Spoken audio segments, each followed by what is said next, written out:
lainga inina paritaka anatin'ny tambazoserasera ny filazana fa ny bata fandresena ny vovonana firaisankina ao faratsio hoy lalatina rakotondrazafy radio vahiny tao amin'ny radio Free FM. Halabato sy fividanana vato no nataon'ny kandida vovonana firaisankina hoy izy ary manana proof amin'izany izy. Tratran'izy ireo ambodiomby ny zara kafe sy siramamy ny vovonana firaisankina ary ny zara vola ihany koa. Alohan'ny idirana amin'ny birao fifidianana mihitsy no sakanana dia nozaraina vola, nisy nizaraina kafe siramamy, nisy zany tompo anananay profony zany. Etsy andaniny kosa ny kandida vovonana firaisankina nanamafy fa tsy nisy alabato tao faratsio. Ndao aratsika ankaiky ity toedra raha ity. Ho antsika zay mpanaraka tambazoserasera dia maharaka tsara fa samby nanao publication tao amin'ny page Facebook ny Ilalatina Rakotondrazafy sy kandida firaisankina Ramilson Andriamampionina no Menjanahary. Etsy andaniny Lalatina Rakotondrazafy nanao fanambarana fa ny bata fandresena izy tao faratsio. Etsy ankilany kosa ny kandida firaisankina Ramilson nilaza fa ny bata fandresena ihany koa izy taoriny fifidianana sombambaoka tao faratsio. Dia aiza amin'ireo zany ny tena marina. Noza zavatra izay dia nivoaka tamin'ny fangina ny Lalatina Rakotondrazafy ka niakatra ny plateau ny radio Free FM. Nanazava ny teboka vitsivitsy manaprofo fa tsy marina ny filazana fa ny bata fandresena ny vovonana firaisankina. Diso ny filazana fa ny tarika vonjimaika ny vovonana firaisankina hoy izy satria zao commune 5B zao no nandresen'ny Lalatina Rakotondrazafy hoy izy. Ary ireo commune 5 resahana eto no manana mpividy betsaka indrindra ao faratsio. Etsy ankilany nefa ny vovonana firaisankina ny bata fandresena tamin'ny commune 4 fotsiny sady vitsy ny nandray anjara tamin'ny fifidianana. Ka ny fomba ahoana no ilazana fa mibata fandresena amin'izany ny vovonana firaisankina. Zany hoe tena diso amin'ny kajy matematika mihitsy zany rehetra zany. Izany rehetra zany dia tsy resaka natao fatany fa nifototra tamin'ny fitanana an-tsoratra teo am-pelantanan'izy ireo. Midika zany fa lainga barbariana no ezahany kandida firaisankina paritaka manerana tambazoserasera hoy Lalatina Rakotondrazafy. Zahay dia mifototra tamin'ny procès verbal na ny fitanana an-tsoratra izay teto am-pelantananay. Hitako tena hitako tokoa ilay taremarika izay ezahana voizina any amin'ny tambazotra serasera sosialy amin'izao fotoana izao. Nilazana zany no hoe any amin'ny 3000 voix d'écart hono, zany hoe misy 3,000 elan'ny elam-bato hono eo aminay sy ny candidat larana fahatelo. Zany hoe zareo zany milaza fa mandresy. Dia mialatsiny milaza hoe rehefa mba mandainga ihany dia mba mandainga amin'ny zavatra mba azoazo maripototra re fa tsy mandainga mialatsiny hoe amin'ny fomba barbariana tahaka ny ataon'izy ireo. Ny nandreseko ve commune anankidimy izay be ponina indrindra Miandrarivo, Faratsio dia ny manaraka azy Amboborina, Atsapamahazo ary ny faramovana be tokana zany ataoko hoe iny zany no kelikely mpifidy indrindra. Reo commune 5 reo nandreseko nandreseny Andranomiady sy Faravohitra zay kely mpifidy indrindra. Ny be mpifidy nandreseny zany dia tao Vinanony.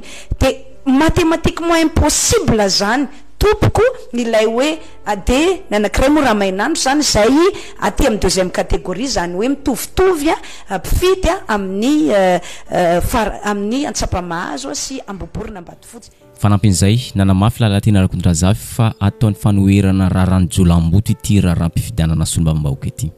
Manao forcing izy ireo hoe tsy maintsy lany izahay, tsy maintsy mibata fandresena ny vovonana firaisankina. Eto dia masamilaza Lalatina Rakotondrazafy fa fantany daholo ny tetika malotony firaisankina. Mody hoe voizina amin'ny tambazoserasera ny resaka halabato nefa izareo no tena tompony halabato hoy izy. Tena jolamboto no sady mpandainga nefa zavatra azo amarinina amin'ny seniny zavatra voka-pifidianana zany. Ndao inotsika ny fanehoan-kevitry Lalatina Rakotondrazafy. Dia ilay barofo ao anatin'ilay izy mbola atao raharanjo lamboty ihany ilay izy hoe na tilana tsy tilana dia tsy maintsy lany zay kanefa ny taremarika tsy zay.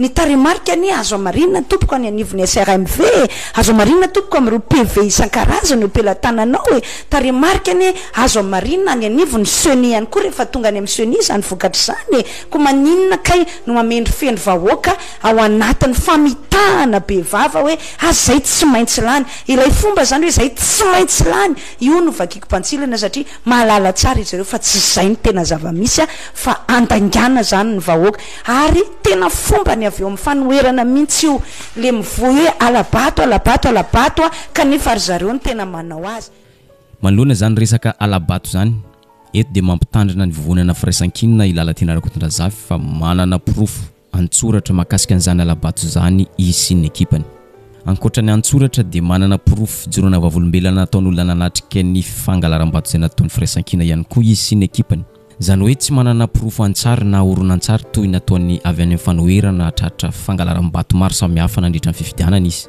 fa ny azy dia antsoratra ihany sy fijoroana vavolombelona fa izany alabato zany dia ananan'izy ireo pirofo ny fizarana kafe sy siramamy nataon'ny vovonana firaisan-kina ho izy araka ny resaka novoiziny moa nosakanana mihitsy ny mpandatsabato nomena siramamy sy kafe nomena vola ho takalo ny fandatsam-bato ataon'izy ireo ho an'ny kandida ny firaisan-kina fanampin'izay noraketin'izy ireo antsoratra ihany koa ny bulletin précoché izay nataon'ny kandida vovonana firaisan-kina tamin'ny toeram-pandatsam-bato vitsivitsy zareo tena mieritreritra ny tenany mihitsy hoe tsy maty manota mieritreritra ny tenany mihitsy hoe afaka zany a mandika lalàna fa tany tsisy lalàna angany fiheverany zareo anyty Madagasikara itika hoe afaka manao an'izay tany kipony tsy atopoko izahay dia nahazo ny pirofo antsoratra maro be antsoratra sy fijoroana vavolombelona maro be avy amin'ireo mpifidy avy amin'ireo délégué avy amin'ireo sefokotany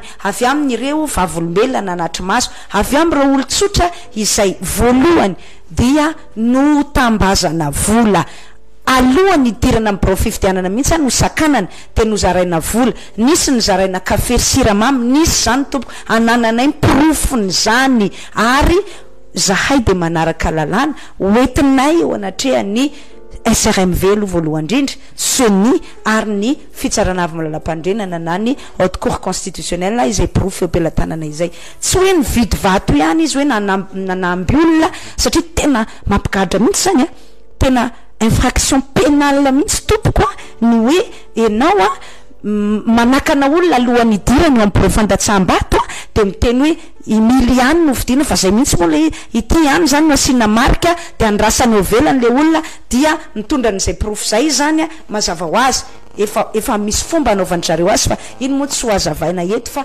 efa arakay zany hoe inona le zavatra ataony ny ampitsony fandarana nataony tao amin'ny radio Free FM ity dia iny tokoa fa nametraka fitoriana teny amin'ny ACC ilala tena rakotondrazafy ary andrasana ny mety ho toy izay fa mety roa ihany no mety valiny ity fitoriana ity na izy azo raisina fa tsy mitombina na azo raisina no sady mitombina fa eo ihany zany rehetra zany fa nametraka afatra mivantana tamin'ny vahoaka ny faratsio izy tamin'ny ity fandarana tao amin'ny radio Free FM ny afatra dia zao vonina ijoro sy iaro ny safidin'ny vahoaka ny faratsio izy ary vonina ihany koa ny aro ny tombotsoa rehetra mety ho an'ny faratsio tsy azo ekena ho izy ny fanodikodinana resaka fanodikodinana vato araka izany tsy marina ireny voka-pifidianana iniana-paritaka anatin'ny tambazo sirasira ireny fa ny tena marina dia ny voka-pifidianana avoakany ACC tsy ho ela ho izy ary zay no tiako ijoroana zay no tiako afatra voalohany a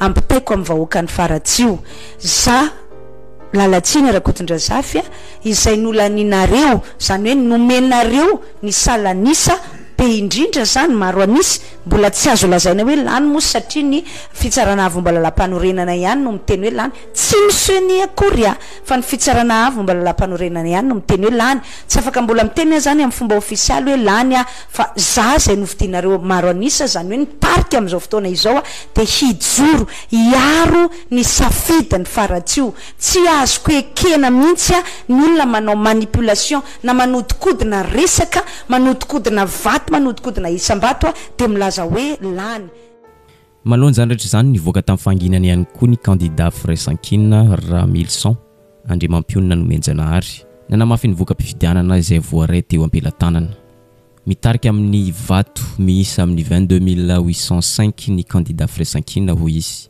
voka-pifidianana feno zany fa tsy voka-pifidianana tamin'ny bureau de vote vitsivitsy fotsiny hitantsika misary io fa 20437 ny vato voangon'ny lalatena rakotondrazafy izay natolotry ny vovonana Irmar zany hoe raha ataony kajikajy dia 2368 ny vato elanelan'izy roa ary ty vato manelanelana n'izy roa ty no tsy ekeny lalatiana Rakotondrazafy. Atreto aloha mivokatra voray lebela tamanay teo amin'ireo profitianana ronjato tetanivon'ny district Faratsy dia tapitra voray avokoa ary zany indrindra no ilazahana itona fa manana vato mihoatra aloha ny kandida mpifaninana lalana faharoa 20 ny kandida Ramilson-Menjanahary zay natolotry ny vovonina firaisankina tetanivon'ny district Faratsy. Izany dia ilazahana fa nisafidy malalaka ny olona na dia teo ary teritery na dia teo ary eo atao hoe Ramataola zay natseho amin'ny kandida mpifaninana tamin'izany fotoana zany toy ny fandefasana miaramila avy any andrenivohitra zay tonga teto Faratsy zay nisy amanjato tokoa tonga teto nanao an'izany Ramataola natao anivon'izany bureau mpifidianana zay nezahana na nampifidianana teo amin'ireo bureau mpifidianana maro teto anivon'ny district Faratsy ary lazana ihany koa fa ny vahoaka dia nisafidy zay tena osonga vahoaka satria ny kandidana Ramilson-Menjanahary dia tsy marina fahefana mihitsiny ilazahana fa afaka angala-pato satria dia tena nametraka fa zany fifidianana zany dia fifidianana masina sady madio ny tanjona ka tsy araka ny fampitam-baovao avy any an-toerana Faratsy dia mitarika amin'ny salanisa 45,29% ary ny kandida lalatiana Rakotondrazafy kosa 40,54%. Efa ofisialy zany rehetra zany fa tsy resaka voizina fotsiny. Araka ny hitantsika amin'ny sary dia taratasy ofisialy avy tamin'ny CENI efa misy tombokase sy sonian'ireo tompon'andraikitra voalohany amin'izany. Na dia eo zany rehetra zany dia mana ihany ny vovonana firaisankina noho ireo tsindry sy fampitahorana ataony antopolitika mapara noho ny fibatan'ny firaisankina ny fandresena tamin'ny fifidianana solombavam-bahoaka tao Faratsy. Zava-doza ny zava-miseho hoy Andriamatoa Marikaravalmanina raha nitondra teny vovonana firaisankina izy. Mikonikona sy mikasa hamadika ny vokam-pifidianana ny antoko politika volomboasary. Eny, mikasa hanafoana ny bureau de vote izay nahitana ny fandresena ny firaisankina mihitsy aza raha ny konikona nataon'izy ireo ankehitriny. Araka izany, tsy manaiky lembenana amin'izany ny vovonana firaisankina fa tsy maintsy joro hiady hatramin'ny farany. Misy ny fikasana ary efa tanterahana ankehitriny any ireo fampiadidina maro manerana ny osy ny fanovana osoka ny fanaovana osoka hanovana sy amadihana ny vokam-pifidianana. Efa nametoky mifidy zahay fa tsy anaiky lembenana ary hiaraka amin'ny family amin'ireo ansafidim-bahoaka zany milaza izahay fa tsy azo ekena ny fanovana ny safidim-bahoaka sy ny barofo ny famotehana demokrasia eto Madagasikara. Mitona ny rehetra tsy ankanavaka indrindra ny kandida sy ny mpanoana azy rahana ny voalaza ny andinin'ny fahavalo am'zato sy ny andinin'ny fahasivy am'valopolo am'zato ary ny andinin'ny faharoa am'y sivifolo am'zato ao amin'ny lalàna fehizoro mifeny fifidianana dia takinay ny anomezana SRLV kopy vokam-pifidianana ho an'ireo solitenan'ny kandida sy ny fahafahan'ireo kandida hanao ny fampitana ny vokam-pifidianana eny atoerana alohan'ny anaterana ny vokatra aty Antananarivo. Nanamafy izay fa voalaza teo ihany koa ny mpaneho hevitra politika Fleury Rakotomalala. Mametraka ny aiainy izy ny mety sy ny famadihana vokam-pifidianana ao Faratsy. Noho izany, misintona lakilosy izy ny tokony anarahana maso ity olona anankiray ity. Tsy iza zany fa Tseheno Rakotondrasoa. Talepanatanteraka ao amin'ny CENI ity olona ity ary rahalahin'ny solombavam-bahoaka fetra Rakotondrasoa. Pikambana ao amin'ny bureau ny antopolitika ny Freedom tarihany lalatiana Rakotondrazafy. Araka izany, aina ny mety andraisan'izy ireo anjara amin'ity famadihana vokam-pifidianana ity. Tsy Fleury Rakotomalala ihany fa efa nametraka iay manoloana n'ity talepanatanteraka ao amin'ny CENI ny sekretera panatanteraka ao amin'ny Transparency International dia tsy iza zany fa Ketakandrina Rafitson tamin'ny volana Oktobra lasa teo mialohan'ny fifidianana filoham-pirenena. Nahina mafy ny fandraisana anjara mivantana na ankolaka tamin'ny fampandaniana ny filoham-pirenena tamin'ny fifidianana filoham-pirenena lasa teo. dia zahay koa tao anatin'ny fikarohana dia gaga ihany nahita hoe aive moa ny talepana tanteraka ny CNI secrétaire exécutif ny CNI Andriamatoa CN Rakotondrasoa ohatra dia rahalahy ny solombavam-bahoaka Fetra Rakotondrasoa izay akaiky ny antoko Freedom ny antoko Freedom izay taritin-dramatoa Lalatina Rakotondrazafy zavatra ohatran'izany zany no mahatonga an'le aya ary tsapanay tokoa izay aya zay rehefa nahita an'io zavatra anankiray io zahay hiantsona foana zany ny tompon'andraikitra rehetra hoe isika raha mitady an'le fahitsiana sy ilay famarinana ao anatin'ny fikarakarana fifidianana tokony ialana ny zavatra ohatr'izany satria izany ny atao hoe conflit d'intérêt. Eto am-pamaranana dia zao iarahantsika nahita fa mafana dia mafana tokoa ny toedra raha mahakasika ny voka-pifidianana tao afaratsio. Etsy andany ny Lalatina Rakotondrazafy dia milaza fa ny bata fandresena, etsy ankilany kosa ny vovonana firaisan-kina dia siza zany fa Ramilson milaza fa ny bata fandresena ihany koa. Fa ho antsika izay nanaraka tsara dia ny avy ao amin'ny Irmar Lalatina Rakotondrazafy nresana eto dia manao fanambarana tsotro zao fa tsy masahy mamoaka profo na ao amin'ny tambazoserasera zany na amin'ny radio sy télévision. Fa mifanohitra amin'izay tanteraka kosa ny avy ao amin'ny vovonana firaisan-kina izay misy any Ramilson Andriamampionina Nomenjanahary sady manao fanambarana izy no manome profo makasika izany rehetra zany. Ankehitriny moa efa ofisialy ny voka-pifidianana araka ny taratasy izay navoaka ny CNI ka andrasana ny mety ho toy ny tiraraha ity indrindra fa ny fivoahan'ny valim-pifidianana avy ao amin'ny HCC. Ary izay ihany koa mamarana ny videontsika androany, aza dino misabone sy manisy zay amin'ny videontsika ao manaraka indray.